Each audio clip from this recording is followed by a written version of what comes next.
Tune in to Good Morning Aurora. News, weather, and really cool interviews. Monday through Friday from 8 to 9 a.m.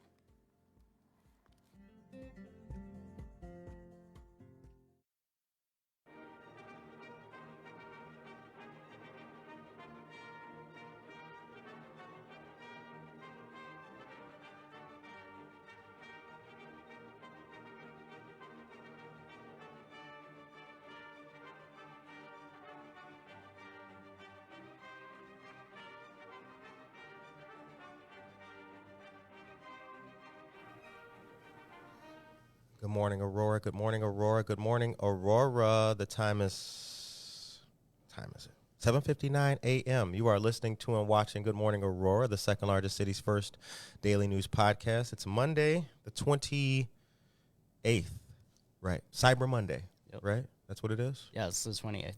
How long has Cyber Monday been around? How long has that been a thing? Maybe 15, 20 years. Really? It's been around a while. I was going to guess I would have lost that in Jeopardy, boy. I would have lost that. I would have guessed about 5 or 10 years. It seems more recent than it actually is, actually. Maybe one of the listeners can correct us then. Okay, right, exactly. They can put that in the chat. Good morning, Aurora. You're listening to the second largest city's first daily news podcast. We hope that you guys are all having a blessed, productive, a rather inspired day. I don't know what the view around you looks like, but where we're sitting, it's a sunny day outside. There's still a little bit of frost on the grass, but we are in a healthy disposition today, ladies and gentlemen. We hope that you are all doing good coming off the weekend. Our guest today is freelance writer Mr. Marc Avelar, here to talk many things with us, including sports, politics, life, and the pursuit of happiness. How are you this morning? I am very well, and let's do that quick sports update. It's halftime. Ghana leading South Korea 2-0 in the World Cup, La Copa Mundial. All right. Check it out. For all you soccer fans, I know what you're thinking. Like, we never get sports on this station. Well, hey, see, that's why you tune in and get good things. There's always a first time. Absolutely. Mark, how you feeling? I'm feeling fabulous by the grace of God. Beautiful day. It's a beautiful view of the river here in the city of Aurora. And I'm from Algonquin. Okay. So from Algonquin to Aurora, that gives meaning to what Kane County is about. Okay. All right. Good morning to you. If you're just now tuning in, Gloria Jurado, good morning. Jennifer Ryan Mayton, hello. And Barry Baskin. Good to see all of you guys. Before we get into the nitty-gritty of things, how was your Thanksgiving? It was beautiful. Yeah. Was with my in-laws, and everybody did the cooking. I just contributed a green bean casserole from a recipe that they like, that even my mother-in-law says is better than hers. Okay. So I was honored to do that, and then we got to that point where there were too many cooks in the kitchen, so I've suggested I have 4 brothers-in-laws, and so let's go watch some TV. So right. They thought we were going to turn on, the Lions and the Bills, and they saw me turn on the World Cup and going, "What's this?" Oh, and then what happened? Ghana was playing Portugal, and Cristiano Ronaldo was about to kick a penalty kick. He made it, and then in the span of 25 minutes. 4 more goals were scored. Yeah, and the final that, was 3-2. We're mentioning now to the listeners, and that was just. I was telling my brother-in-law, well, this is not the norm. Right. I mean, even at this level, that many goals in such a short time, and it ended up winning. Portugal winning 3-2. So Ghana winning today. They're up 2-0, and we'll see what happens. Okay, we'll see what happens. Also, I want to. So, Good Morning Aurora has some news. Our dear friend Maria Banuelos. Her daughter passed away just yesterday. Young lady, 16 years old, from a bout with cancer. So Good Morning Aurora will entertain a moment of silence right now.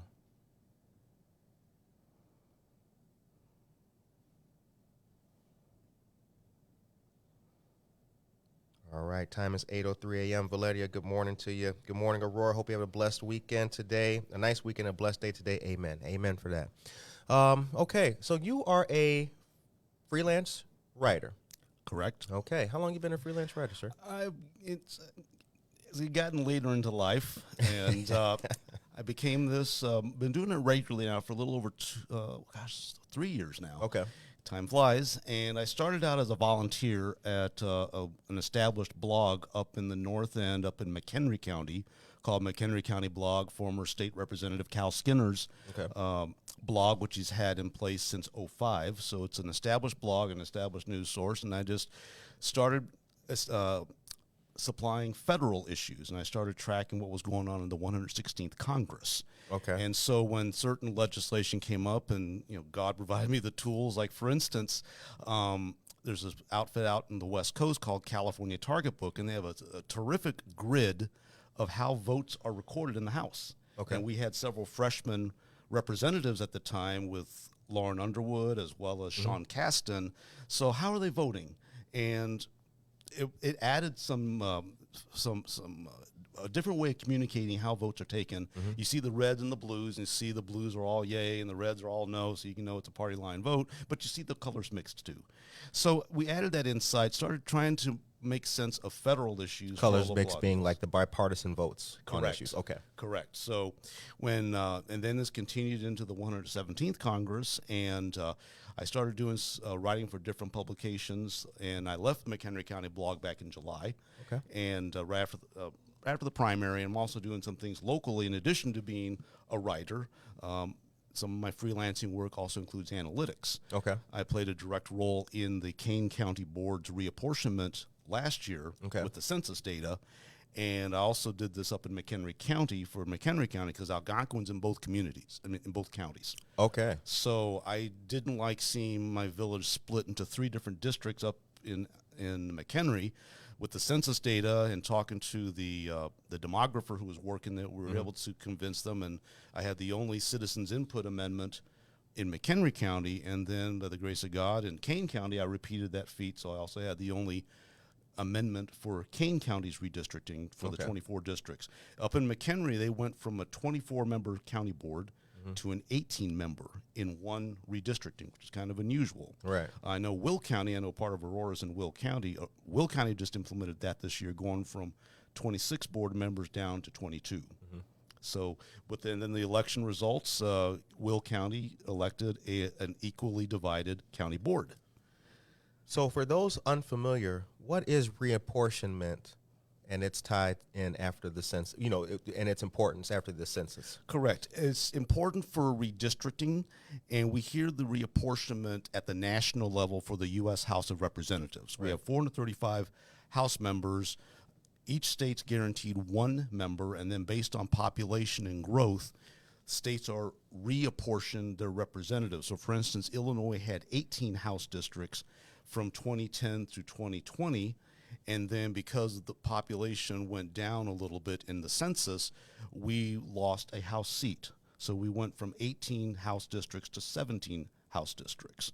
And then at the local level, that's done both at the state, as far as you don't lose seats. The seats will remain the same unless there's something special going on. So in the state, we still have the 118 state representative districts and the 59 Senate districts. But the population has shifted. Okay. So the map makers in Springfield have to do a reapportionment of the districts in order to have equal population. Right. Now at the local level, that's for the county as well as the city of Aurora, because you have a 10-3 city council. We have 10 aldermanic wards and 3 members, including the mayor, elected at large. Those 10 wards had to be reapportioned too, based on population. And that created, well, the word that we'll use is consternation.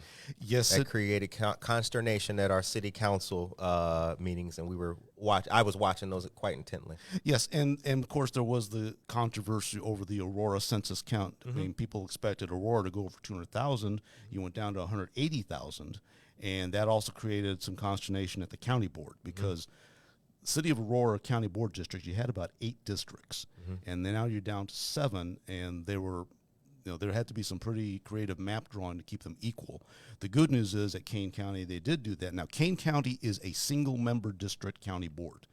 24 districts, 1 member elected by the residents inside that. And in a year that ends with 02, all the districts are up for election, in any, as well as all the state Senate seats.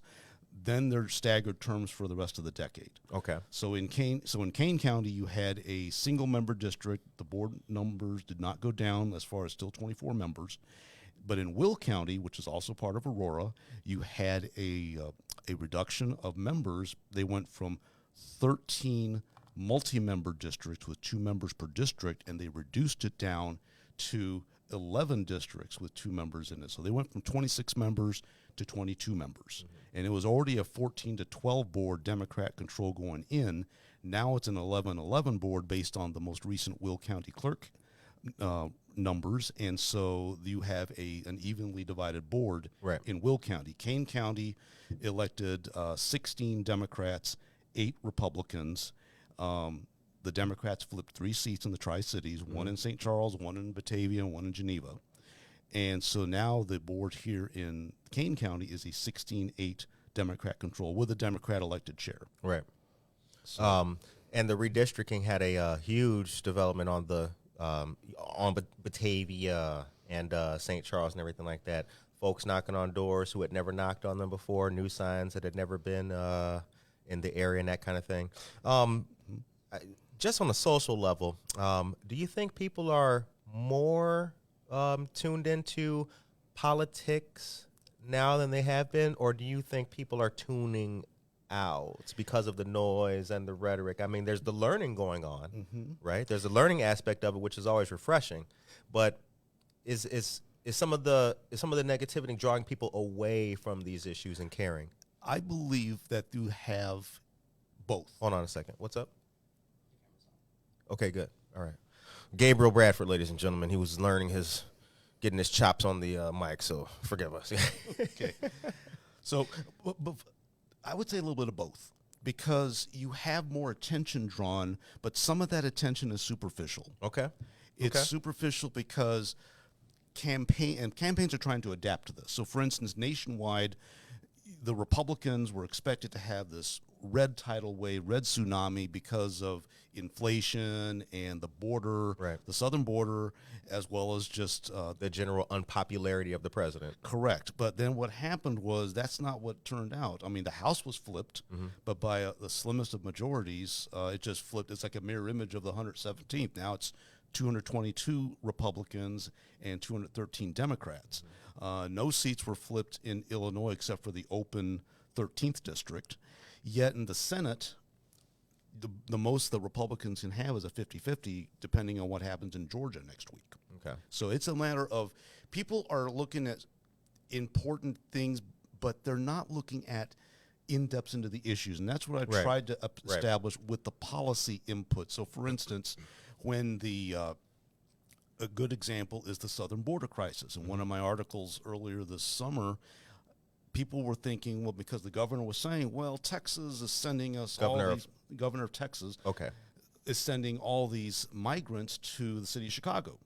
The facts, though, proved that it wasn't the governor of Texas, it was the city of El Paso. Mm-hmm. That was not a part of Governor Abbott's Operation Lone Star. So I documented this through my freelance work on Illinois Family Action, because the truth wasn't getting out. What's the Lone Star? Operation Lone Star. Excuse me. That's the busing program which Governor Abbott implemented this year because he's concerned that the state's resources in Texas were getting overrun by the influx of migrants being attracted to come to the United States for whatever reason. So under the Trump administration, you had the Remain in Mexico policy. But then that was quickly abolished in favor of a more open border, yet the facilities in South Texas and in West Texas were overrun, unintentionally overrun. Now, unfortunately, too many folks try to play politics with this. It was unfortunate because the human factor is still there. Sure. My family originated from the city of El Paso, so when I was seeing the untruths being told that this is the governor's fault, the facts are, based on the city's own website, that most of the Chicago migrants received here from the southern border were from the city of El Paso, and Governor Abbott's program didn't bring the bulk of them. Over 3,200 migrants were sent from El Paso to the city of Chicago because. So is Lone Star's independent of the governor? No, Lone Star's part with the governor. El Paso was independent of the governor. Okay. Their city council was approved to provide because the city's resources were being overrun, Okay.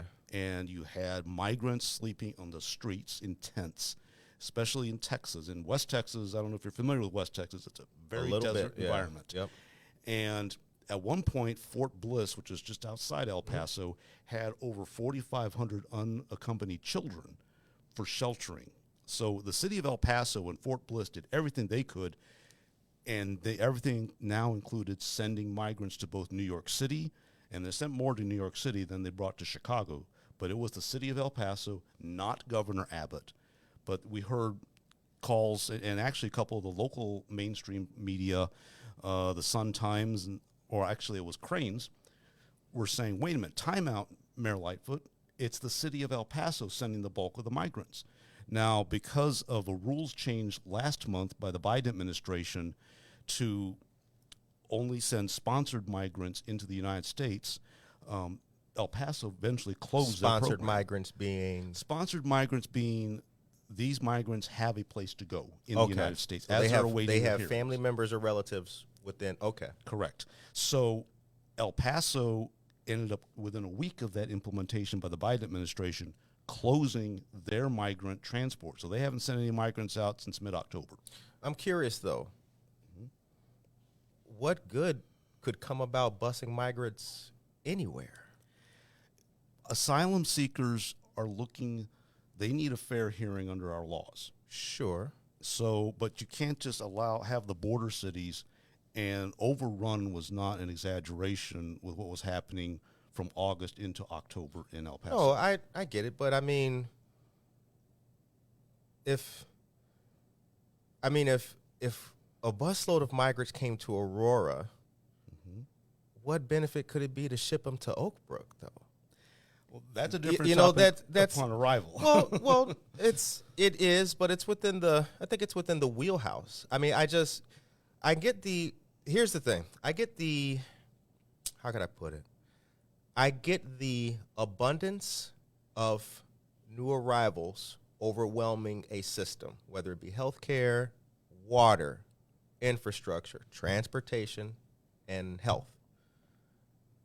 I just don't see why one would make an issue of it, but then bust them elsewhere, because it still doesn't help the overall process of, the overall concern of migrants in America. I mean, it's kind of like, right, hide the marble under the cup. It's like, Well, one thing that the Governor Abbott of Texas was pointing out was to send the migrants to what Illinois has declared itself sanctuary state and a sanctuary city. So when you give that message to the public, that means we will welcome, and Illinois did welcome, the migrants who were sent from the border, predominantly from El Paso, and because there's an asylum process that still has to be followed, and that's true in regards to the sanctuary designation, but it does have legal. It does have there's there's like legal eligibilities that are in there as well, and I think that's why is the Abbott administration not under legal review for some of those decisions. There was talk from the governor and Mayor Lightfoot, Governor Pritzker of Illinois and Mayor Lightfoot, that there might be some possible criminal concerns, but the city of El Paso defended itself because similar things were said about New York City, and El Paso spokespeople were very clear. Everybody boarded these buses as a choice. The migrants knew where they were going. But Martha's Vineyard isn't a sanctuary locale of any shade, though. Now, Martha's Vineyard, I'm going to just say that was a publicity stunt. Quite callous. It was. I don't know if it was DeSantis. I think it was DeSantis who did that, and that was a publicity stunt, and I'll call it out for what it is. The issues, though, and unfortunately, that stunt overshadows what was going on in the southern border, particularly El Paso, because we are talking about two different states. That's true. Yeah, and it's like, this was so unnecessary. Yes, it points out that Martha's Vineyard declared themselves to be a sanctuary city.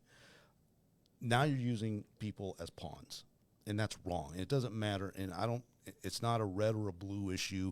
It's just a human issue, and it is wrong. Whereas here in Illinois, as these migrants await their federal hearings, Illinois is helping a resettlement and presumably temporary. Sure. But we don't know what the asylum ruling is going to be. There's not enough federal judges to hear these cases. Right. And the cases are multiplying, which is unfortunate. The time is 8:19. But here's another point of the issue with asylum seekers and resettlement and whatnot that has perturbed me for a while on a number of reasons. And this doesn't really have a political stripe or a bent to it, but I've noticed that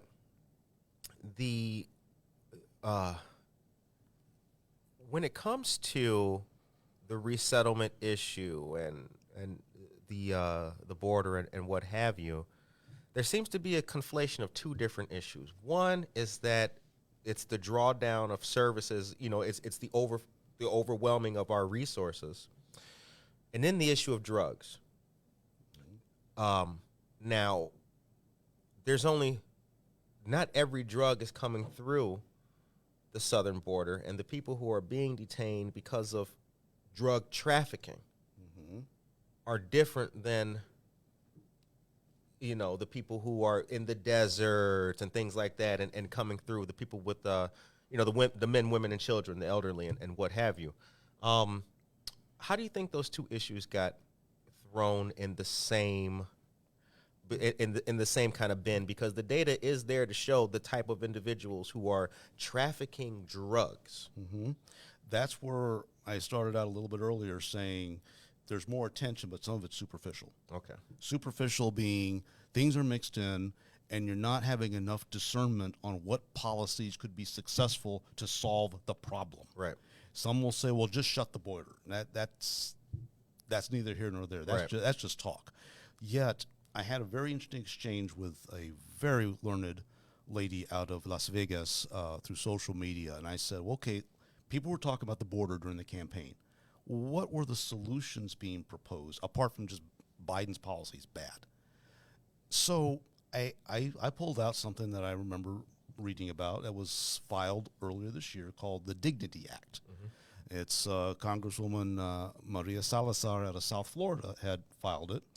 And I proposed this in this discussion, and immediately within 10 minutes, this lady in Vegas just went through the policy itself. We don't have enough of that going on in campaigns. All we have are sound bites, narratives, talking points, and bromides. Right. And that's where we need to, as more people are becoming involved, that's where I pray that policy issues and discussion of policy take center stage, and that's where I'm trying to contribute a little bit in what little way I can to encourage that kind of discernment to be applied to the issues. It's not like, for instance, you mentioned trafficking. It's not just the drug trafficking. It's the human trafficking and the coyotes and the real criminals behind all this. Right. And those are the issues that I would like to see solved. But I want to hear some ideas and implemented policy and not get caught up in a red versus blue issue. And it's going to be interesting in the next Congress because you've got a Republican House and a Democrat Senate, and you still have President Biden. So there has to be some real compromise and real discussion and bargaining, and that, and it's not just on the border, but other issues too. No, yeah, sure. But so I've always I felt like the border is a great place to start the bipartisan. I mean, they could be doing fantastic things. Electronic monitoring, drones. I mean, the iron is hot for there to be solutions, or rather the work to be done to get to the solutions. The time is 8:22 a.m. Okay. Buenos dias, Raquel Orta, Tracy Duran, Renee Cruz, Michael Rayford, J.L. Harris, Josie Mendoza-Geller, and William Miller III, who says, good morning and happy last November Monday of the month, GMA. Thank you for reminding us of that, you dear brother, you. And Maria Salter Jerry, how you doing? Time is 8:23. Before we get into the workers' rights amendment, I do have a couple of those quick news items that I want to give to people. Gabriel, can you take me to a commercial, please, brethren, as I deliver this news real quick. Ladies and gentlemen, I hope that you guys are having a blessed and beautiful Monday. It's 8:23 a.m. in the beautiful city of Aurora, the second largest city in the entire state of Illinois. Before I tell you this news, I want to tell you a new town I learned that is in Illinois. Did you guys know that there is an Albion, Illinois? Did you guys know that? No. I didn't know that either until somebody liked our sent us a message on Facebook from Albion. Hey, man, just want to let you know, shout out from Albion. Albion. I looked it up, and sure enough, because I thought he wrote it wrong. I thought he meant albino, but but he did not. He did not. He did not. Okay, so State Representative Stephanie Kifwood is hosting the annual Toys for Tots. It's a location to drop off Toys for Tots, rather. All the way until December 9th. Donate new unwrapped toys for children and teens less fortunate. No stuffed animals, though, from 9 a.m. to 4 p.m., Monday through Friday, going until December 9th. For more information, you can call 630-585-1308. That number is 630-585-1308 for more information. Let them know that you heard about it on Good Morning Aurora. This Wednesday, I am honored to be moderating a very important online forum, with our friends of the Kane County Pre-Arrest Diversion team. It's the film screening of the HBO documentary Ernie and Joe, Crisis Cops. This short film screening will be followed by an in-depth interview with the stars of the film, Ernie Stevens and Joe Smarro, interviewed by yours truly. Join as they talk about mental health and law enforcement and how they interconnect. This will also include Kane County Sheriff Ron Hain and Kane County State's Attorney Jamie Mosser. Registration is required for this. This is an event that's on our Facebook page. It's also been shared on all of our social media channels. Two things you can do. You can click the link to register, and I hope that you guys do take part and join 6 to 7:30 p.m. on Wednesday. And there's also a trailer to watch for the HBO documentary. Check it out. It is very, very well shot and delivered information. Last but not least is going to be the Kane County Training and Information Session for the Pretrial Fairness Act in Kane County. Please join for presentations from various Kane County stakeholders about plans for implementing the PFA in Kane County. Everyone is encouraged to attend. Attendees will also have an opportunity to ask questions related to the implementation plans. This will be December 6th from 2:30 to 4:30 p.m. Now, one of the things these people do is they give you the link embedded in the flyer, which I can't click right now for you, and it's a little bit cumbersome for Gabriel Bradford. So what I'll do is I will make a post about it. We'll share it all over the world so that you guys can take part in it. Support your local government. It is your duty as a citizen. The time is 8:26 a.m. You're listening to and watching Good Morning Aurora, the second largest city's first daily news podcast. Our guest today is Mr. Marc Avelar, freelance writer. Okay, so the Workers' Rights Amendment. Yes. Which just passed a week ago, 2 weeks ago now, maybe something like that. Well, it will be certified next week, but Right. It did pass. There are two methods of passing a constitutional amendment. The outright amendment would be the yes/no question, 60% yes votes. It did not meet that threshold, but the other method, or the backdoor method, 50% of ballots cast across the state had a yes vote. So Right. It did pass through the second method. What is the Workers' Rights Amendment Act, and why are you opposed to it? Okay, well, the Workers' Rights Amendment it's to allow employees to have the enshrining the right to collective bargaining into the Constitution. It's Illinois Constitution. Illinois, Okay, thank you, right. Illinois Constitution. So it would ensure that collective bargaining for wages, safety, and economic freedom. That's a little bit different than, or economic welfare. That's a little different than what has normally been under the collective bargaining laws of Illinois. I was opposed to it, and I was not part of the organized opposition. And let me delineate here. I understand what the organized opposition was talking about with public sector unions and taxes. I opposed it for a different reason. First off, in my opinion, this amendment was not needed. 75 years, and let me explain something. To prevent Illinois from becoming a right-to-work state, this amendment also put that provision into the Constitution. So a right-to-work state, that's a state that protects workers from being forced to join a union as a condition of employment. Right. Now, Illinois just codified in the Constitution it will not become a right-to-work state. Will you become, because what's happened is... we were a right-to-work state. No. Okay. We've never been a right-to-work state. Illinois and all the states under what's known as the Taft-Hartley Act of 1947, so 75 years ago, Congress provisioned the states can decide on their own if they can limit the amount of unions forcing membership from workers as a condition of employment. 28 states, to some degree, have a right-to-work law. Illinois is not one of them, and now with the passage of Amendment 1, it will not become one unless something happens at the federal level. Right. Now, I was opposed to this, not so much because of the taxes, which is a valid argument, but now it's a wait and see. Right now, nobody really knows what the impact is now that it's passed. On the surface, okay, you have collective bargaining rights, but you already had those. It's the newer provisions as new contracts, new collective bargaining agreements are struck between unions and the various either governments or employers. It's a wait and see. Right now, I think labor lawyers are the ones who are going to benefit the most in order to interpret what does this really mean. But the reason I was really opposed to this, I wrote about 10 articles on this during the campaign, has to do with worker classification. And this is something that's been going on nationwide. The amendment is very clear. It's the word employees. That doesn't mean workers. That doesn't mean individuals.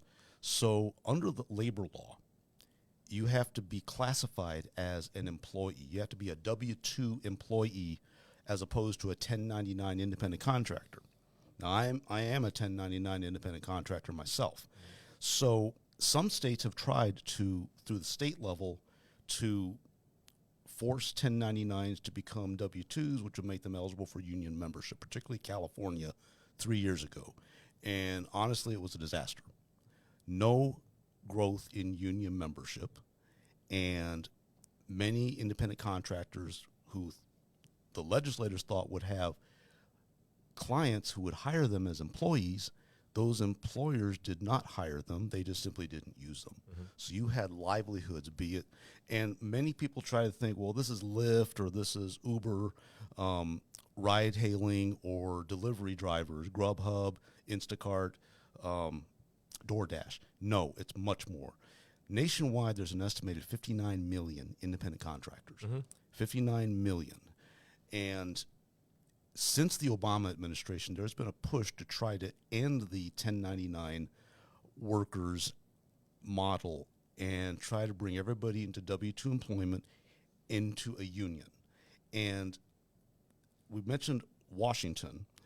This is another area where partisanship has hampered needed reforms under the National Labor Relations Act. And just like in Illinois, in spite of the amendment, private sector unions are still under the scope of the National Labor Relations Act. There is legislation that's been stalled in the Senate for over a year and a half called the Protecting the Right to Organize Act, or PRO Act. Mm-hmm. That act included language that would redefine classification for workers to become employees for union organizing. Unfortunately, that's been stalled because 3 Democratic senators will not co-sponsor it. And one explained it very clearly. This act is trying to bring employment relationships back to the 1980s. In 2020s, we have Airbnb, we have the gig economy, we have freelancers, we have people who are working for the flexibility to set their own hours. Maybe predominantly it's women who are caring for an aging parent during the day. They can write their freelance articles at night, submit them overnight, and then they can care for their loved ones during the daytime. That kind of flexibility is at risk of being robbed, and that's the biggest reason why I don't want anything to threaten unless till we work this out. Now that the amendment has passed, I do plan to be working with my state representatives. I live up in North, so that's Representative Ness. She knows this is coming. So there's got to be a way to protect independent contractors and their law-abiding clients, to keep the work relationship, to keep the product, the value they bring to the table, and not to have to be forced into W-2 employment. And if Amendment 1 might threaten that, I hope I'm wrong. I really hope I'm wrong. That's what the proponents are saying, that I'm wrong. I hope now that it's passed, let's protect independent contractors, because across the country, I'm seeing, first off, independent truckers. supply chain issues. We've talked about all those. That's been talked about for over a year since COVID. 70,000 independent truckers who are based in California cannot legally work in the state of California. And they lost their case to be heard by the Supreme Court. So they're going to try again with litigation.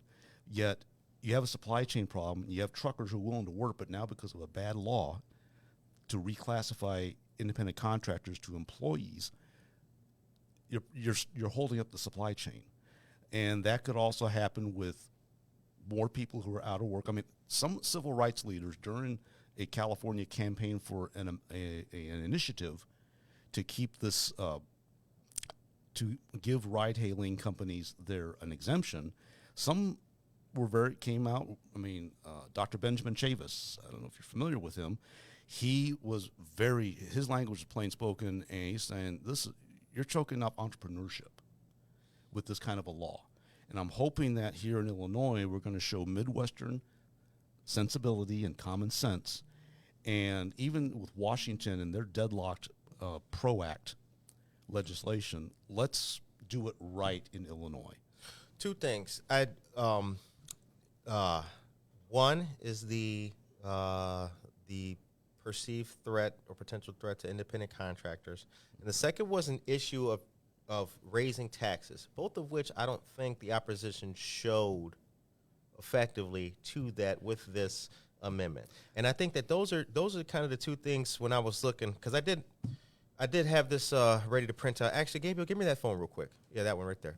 Of course, the day when I wanted to print the most important notes in the world to be ready, damn printer has no toner. So hang on a second here, because there was the idea that it would raise taxes, I don't think was demonstrated, or the real threat to independent contractors. The organized opposition wanted to focus on taxes. Right. Property taxes specifically. Yes, property taxes specifically, because of the messaging was, and this is where, like I said, I was not part of the organized opposition, but their thinking was public sector unions, whether it's the teachers unions, the local teachers unions, or the local, the AFSCME, American Federation for State and Municipal Employees, those locals would be negotiating for far more than just simply pay and benefits, because the amendment opened the door to certain things. And this is why the newspapers both, endorsed no votes. It's unknown what's going to really happen because those agreements haven't been struck. Okay, here's the language. Okay. Here's the language for both of us to see here. All right, so the language says, I'll make this quick.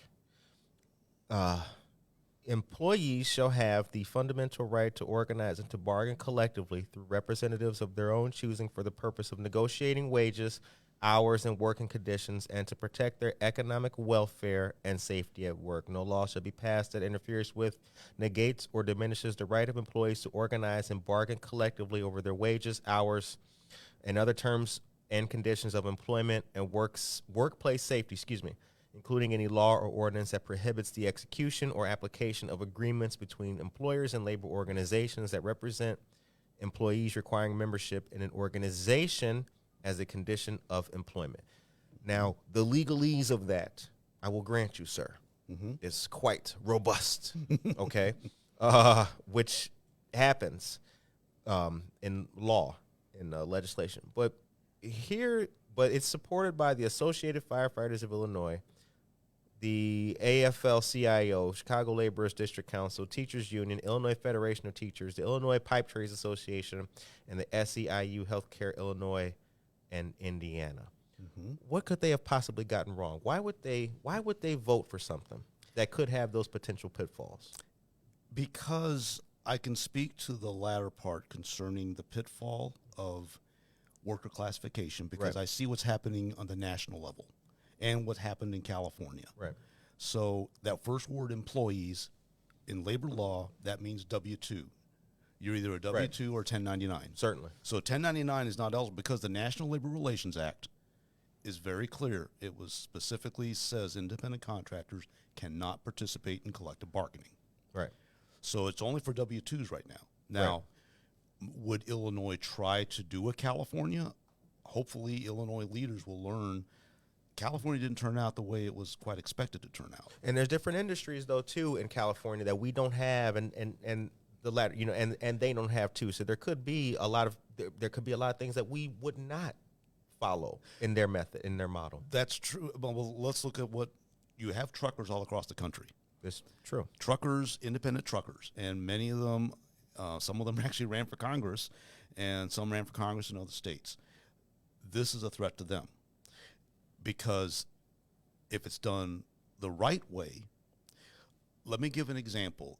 Early October, Sunday editorial, the oldest newspaper in New Jersey, older than the Tribune, was opining because strict interpretation and making independent contractors classified as employees would kill local journalism because of delivery drivers. The delivery method for delivering newspapers is generally done through contractors. It's contracted out. Under New Jersey's interpretation through executive fiat, New Jersey almost, is at risk of losing their local news industry. And I try to make those arguments resonate. Obviously, I was just a one-man show at that point. I was not part of the organized opposition. But that's something that is a pitfall that other states are learning. And Illinois, if we're going to do this right, we can learn from those states and place laws constitutional, but in order to prevent unexpected problems with newspapers claiming they're going to lose local journalism because they can't contract it out. Entrepreneurs, small business startups could lose the ability to contract out necessities just to survive and become a sustained company, because you have to have 1099 workers to contract it out. A lot of startups will contract out their manufacturing. Whether it's a union shop or not, the entrepreneurs trying to get their product, their value to the customers and grow their business.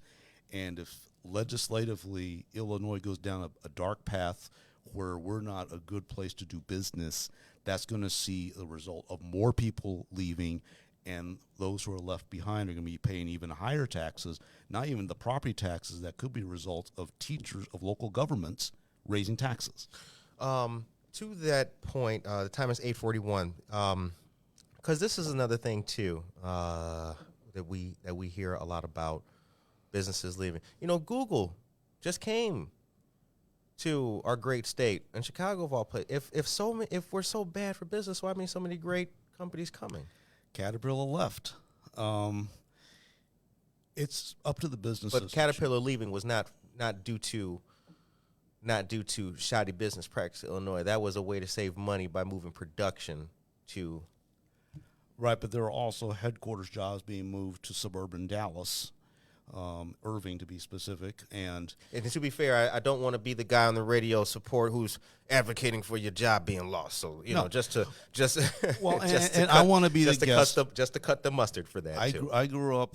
My father was a career federal labor economic analyst for the Department of Labor, and 6 years with the Texas Employment Commission before that. So I grew up respecting labor. I am definitely pro-union. I am pro-union. I am pro-worker.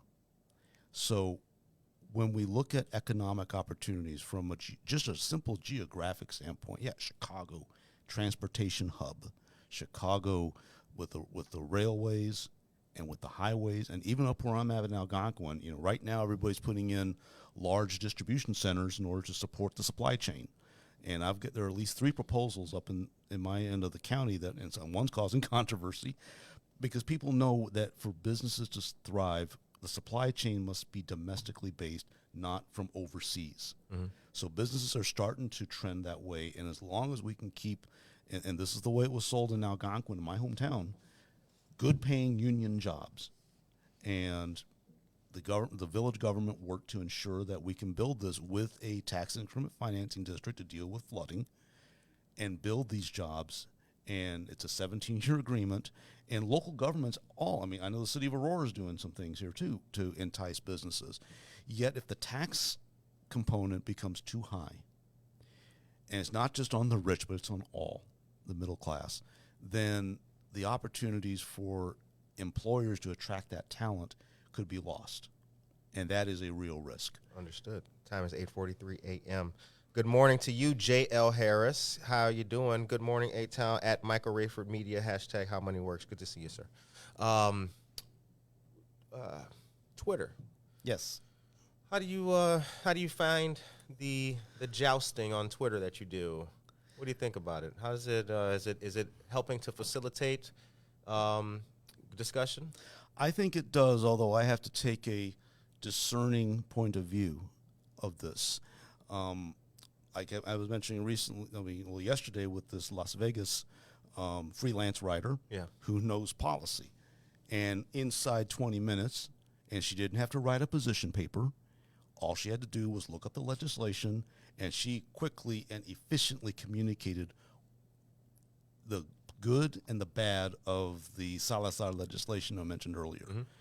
That kind of discernment is good. Right. As long as we're all willing to tell the truth and we respectfully disagree, and we are going to have disagree. You're not going to agree with anybody 100%. That kind of exchange is good on Twitter. It is. And when it works really good. But when it goes bad, and especially during campaigns, sure, people are trying to help their candidate win. And unfortunately, and hopefully we can change this, the truth is the first thing that's lost. It is. And and it's can't have that. It is, and it's so unfortunate. So you bring up, they bring up the legislation. I mean, if we got ILJA here, right? .gov or whatever it is, where you can see with the click of a button, you can read the text and language. There's no need to opine. There's no need for profanity and all that kind of stuff. And that's when I like it, when it's just the surgical sword cutting of issues and getting to it. But when it gets into the morass, that's when it's like not fun. And you seem to deal with a lot of that. I do because, I praise God gave me the gift of discernment and also some thick skin. And using the armor of God, as Ephesians chapter 6, hold up that shield of faith, keep that helmet of salvation, the sword of the Spirit, the word of God. And discernment is a gift that I'm working with local organizations up in the North End to where, how quickly do we need to get involved? You keep saying North End. What is the North End? North End of Kane County. Oh, okay. All right. So North End of Kane County, because I am a North Ender. Okay. Whereas, Aurora is seen as the South End or way south. There was a time where when I first got involved back in the 90s, when I first moved here, people thought Algonquin was in McHenry County, and predominantly it is. But people would always dismiss our views. And I was bringing this up at the redistricting for Kane County Board last year, saying, okay, fair enough. That's a perception, but we can change that. And I worked with local residents, and we started exercising our voting rights.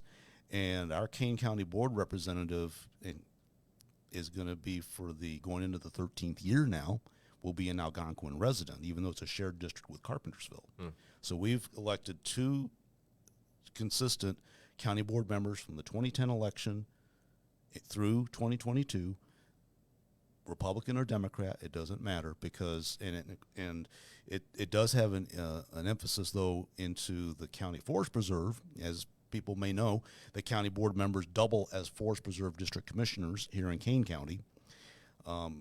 Chris Caius is the president of the forest preserve, so he should win re-election. Next week it's up to the other commissioners to re-elect him as the president of the Forest Preserve Commission, and that has all worked out for not just Algonquin, but for the entire county. He's been a solid president, and certainly we're seeing some fruits of that up in our end of the county as well. Good. But I want to bring up, though, something we're talking about with people being involved, the Safety Act. We've all heard what's happened with that.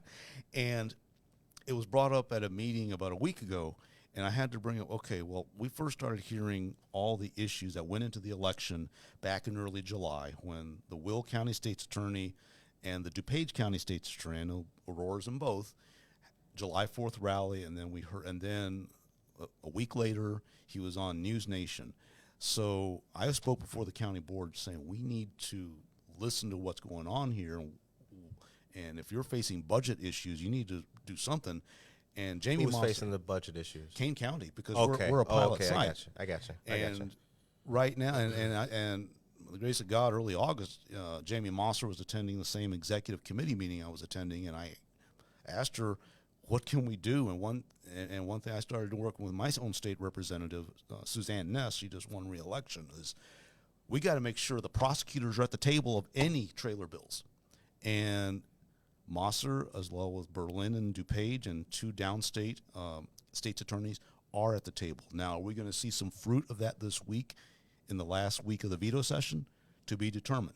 There's definitely, but Mosser has been very clear, and her legislative committee update last month was very clear that there are changes that are needed, particularly for the judges.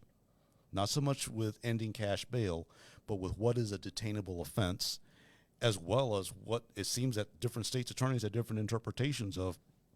Do you let everybody out of the county jail, or only people after January 1st, stroke of midnight? Mosser's in the latter category. Jim Glasgow of Will County has been in the former category. The question is, who's right? Is it interpretation? Can the law be changed in order to take out the interpretation and give clear direction to all the prosecutors? Remember, 100 out of 102 states' attorneys were opposed to the Safety Act. But that doesn't mean it's wrong, because a lot of the people, its inception has been with law enforcement for the past 10 years. So it's the idea that they've been hoodwinked, I think, is disingenuous for those making that argument. Well, and I hope I have not come across as that way. Not you. No, not at all. Not at all. But we have to be honest, though. If the prosecutors, the ones who have to implement the Safety Act's key components, and if they're saying they weren't involved, or let alone helping to craft the legislation, then what State's Attorney Mosser and Berlin and the other 2 are trying to do, let's hope we all see fruit. And that's where we get into the real bipartisanship that we were talking about earlier. Mm-hmm. That seems to be missing from our current government, both in Springfield and in Washington. This is a good issue to use as an example to talk about bipartisanship, because, for example, what's not helpful for the bipartisanship issue is this, because I've seen this meme, that at the stroke of midnight on January 1st, criminals are going to be let out of jail. That's just not credible. Well, and because not only that, the reason why it's not credible is anyone who's sitting in jail, for the person who's in jail, he still has to go through the legal process for why he's in jail. So wherever his case is at on January 1st, it will remain. If he needs to go back to court for another continuance, that's what's going to happen. If he is in contact with his lawyer and he's planning an appeal, that's still going to continue. So nobody's getting let out on the 1st unless they're getting let out on a recognizance bond because they got a little too drunk at Dave and Buster's the night before. Okay, but also the charges though too, because this is important, because there's a lot of there is a plethora of we'll just call it disinformation.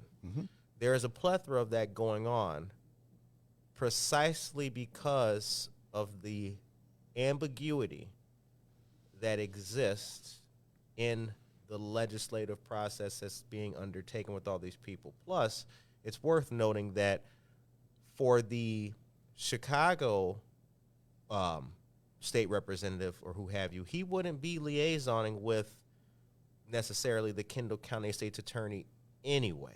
So there is an issue with the people that the law enforcement representatives that are privy to the discussion being had where they're at. It is an Illinois state law. So all parties represented should have that opportunity, especially in the law enforcement realm. But the idea that they don't or they haven't is just not credible. That's not the argument you're making. Correct. That is, so I want to be clear here. That's not the argument you're making. But that is a large proponent or a large portion of the argument that's being made, and that's not helpful. I agree, and I think the Daily Herald had it right when they opined, saying that now that the campaign's over, let's get to the truth, is basically what they said. Because I asked Sheriff Haynes specifically, I said, are you going to arrest anybody for second-degree murder because I saw that second-degree murder was one of the things that nobody is going to jail for come January 1st. I asked Sheriff Hain, is there any variation of second-degree murder where a person will not be arrested? And he could not fathom. And I am very familiar with Sheriff Hain's position, yet Sheriff Hain, State's Attorney Mosser are only two of, and there are 101 other ones. Certainly, but that's who I had to work with in this area. Understood. To ask that question. But Sure. I guess with the variety of information we're seeing, if there are, God forbid, there are 101 different interpretations from the state's attorneys. But that's the thing. There probably is. There probably is. And law enforcement is a perfect example of interpretation. I mean, look at the laws we've had. Crack cocaine versus powder. Yeah. The distance of your fleeing and eluding. I'm detaining Gabriel Bradford, but if I move him from this room to that one, now it's kidnapping. Yeah.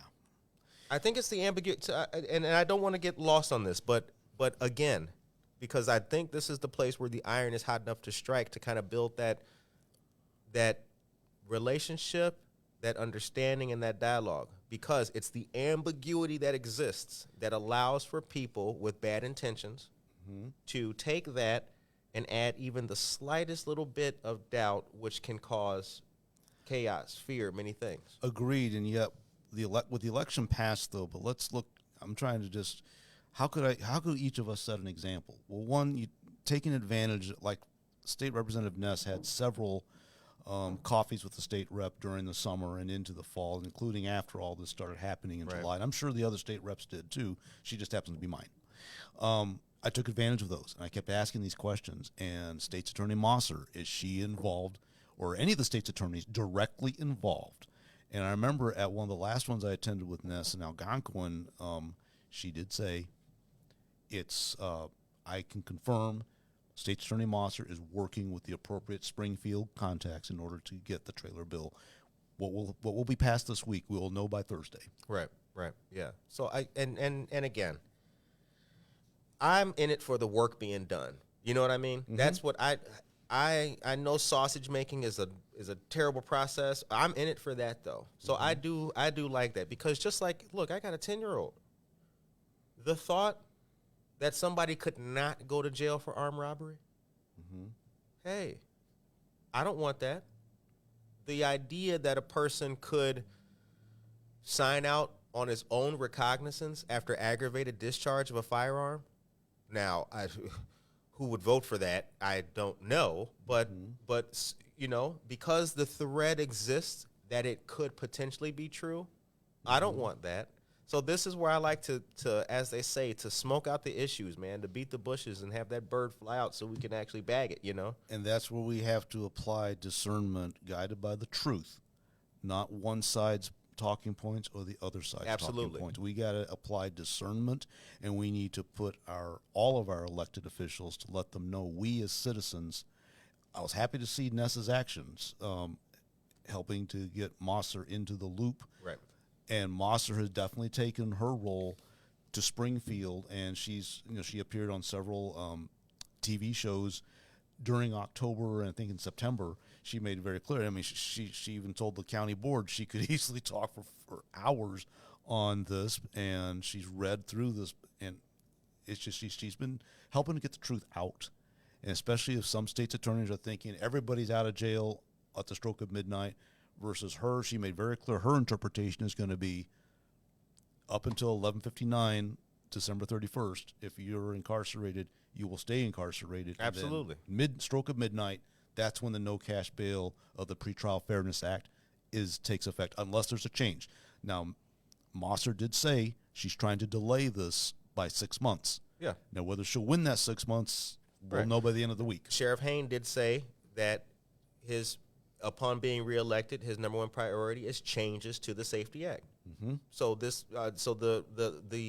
battle goes on. Yes. The battle goes on. But it is worth it to know for people that no matter what that meme says, there's a lot of that. Yeah. There is no human being who is currently detained for a violent crime who will, at the stroke of midnight, be released unless he just so happened to be sentenced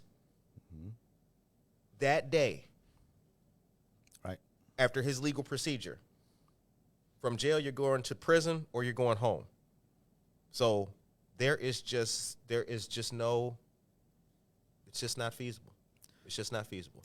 But I didn't want to get lost on this. What I was trying to do here with this issue was to make the point of what facts are, what is not, and how to move between the two, understand what we're looking at, what we're reading, and understand that laws and legislation take a long time to do this kind of stuff. And that's where we always have to be focused on what is the truth, not spin. We want to know what is really in the legislation. What is it really going to mean for everybody, for the average person or the law enforcement official? Damn, the time is 8:59. Holy cow. Time flies. Oh, it does. Oh, my God. All right. So I see you're looking at soccer there. What's the update, brother? Update. Ghana is now leading South Korea 3-2. It was 2-0 at halftime, so there's a lot of scoring going on in that match. For 40 years, I do track the World Cup. Okay. I was living in Mexico 40 years ago, and I really came entranced by the nations and the fact that this was a sport that was not harmed by the Cold War. Nations like Brazil and West Germany and England, Italy winning the championship.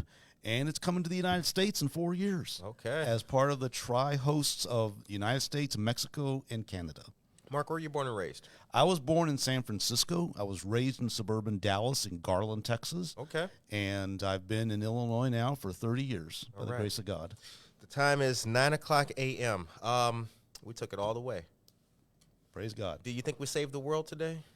I think we may have shown a way for someone to save the world. How about that? Oh, I like that. I like that. The blueprint for saving the world. The trailer for saving the world. Amen. Ladies and gentlemen, you can watch State's Attorney Monster talk about the YouTube link, October 19th, Kane County Legislative Committee. Thank you for that. Heather Rainey is here. Good morning and happy Monday to you. And Matt Rainey, Rent a Chef, the husband and wife team, doing great things. We interviewed them. They are fantastic people, and they cook real good.